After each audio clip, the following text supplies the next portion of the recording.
Rose woke up to a normal day at the Flowers house.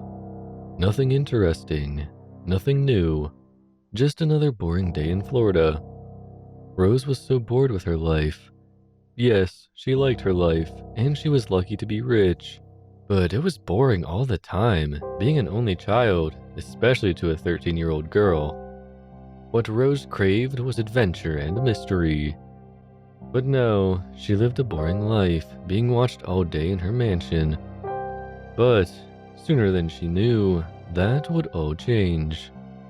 Her hard work of screaming every day at her homeschool teacher was enough to make anyone go crazy. Let me tell you, that girl has lungs. It was only a few days before she needed a new teacher. She needed a lot of new teachers.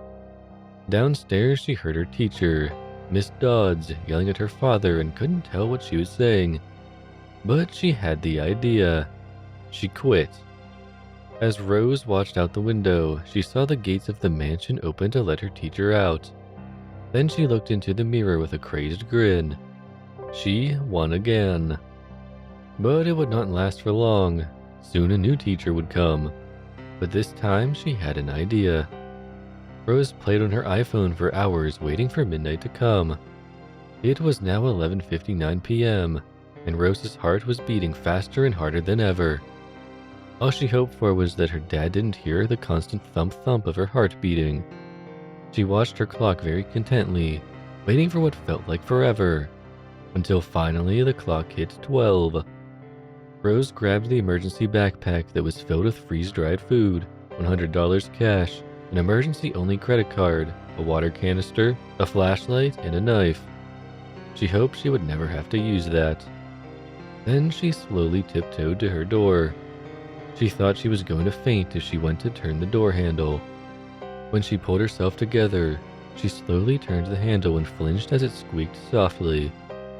Very lightly and very slowly, she pushed the door open without another sound and closed it the same way. She slowly tiptoed down the stairs. The backpack was starting to feel like lead on her back. Finally, she reached the last step, almost tripping from the weight of her backpack. Then she reached the door, the last door to freedom. She slowly twisted the handle, trying her best not to make any noise. As soon as she fully twisted the handle, the alarm went off. In all of her panic, Rose completely forgot about the alarm. "Who's there?" yelled a deep voice, her dad, from the top of the stairs. How could she explain this to him? Rose just ran as fast as she could outside into the dark and snowy cold. Within minutes, her skin and eyes stung from the cold, and she was stumbling around in the dark. And she lost her backpack. Alone and afraid. Ahead of her, there were lights. "A town, maybe? Hopefully someone who can help me," she said to herself. It was almost too much to hope for, but when she reached the light, there was a single house and a small shed. It was a one-story house, and it was quite small and made of bricks. She needed help, but she didn't want to have to ask a poor person. Before she knew it, Rose found herself knocking at the door. To her surprise, somebody actually answered. An extremely skinny girl about Rose's age and height with frizzy red hair and icy blue eyes. Rose thought it would be polite to introduce herself first. "Hi, I'm..." The strange girl cut in. "Rose, I have been expecting you for some time. Here, come in. You must be cold. So sorry. I should tell you my name. I am Iris." Iris talked so smoothly and slowly as if she had all the time in the world. Iris led Rose inside to a square wooden table. "I'll go get some hot chocolate," Iris said, breaking the silence, and then ran outside. Looking around, Rose didn't see much. All she saw was the square wooden table, 4 wooden chairs around the table, a stone fireplace, and a few piles of wood. Rose was wondering so many things, like, who is Iris? What will she do to me? How did she know I would come? But one thing was clear to her. She had to get out. Rose walked toward the door and pulled on the handle. Nothing happened. "Oh," she said to herself. It's a push door. This time Rose tried pushing, still with no luck. Let me out of here, Rose screamed. For what seemed like hours, she cried, not caring if anyone saw her. But who could? There were no windows. After a few more hours, Rose scolded herself. Crying won't get me out of here. Wait, I'm an idiot. There's a fireplace that must lead outside. But there is a blazing fire there, and... Rose glanced to a bucket in the corner of the room with some kind of liquid in it. I just found my way out. Again, she did her little devilish grin and went for the bucket. When she peered inside, she saw some kind of green slimy looking liquid. She muttered under her breath, I hope this extinguishes fires.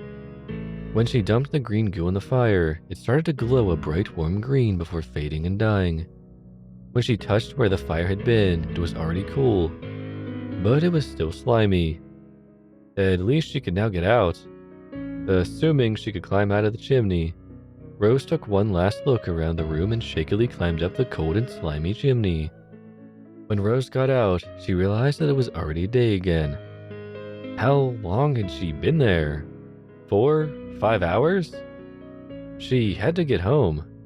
She didn't want her dad worrying too much, but that house still scared her just looking at it. Rose made a promise to herself that when she got home she would make her dad personally destroy this house so no one else could go through what she just went through. She was so lost in thought, she hadn't noticed the tracks from last night were still in the snow. Hardly noticeable, but they were there. She could go home. As Rose took a step forward, she heard an agonizing scream.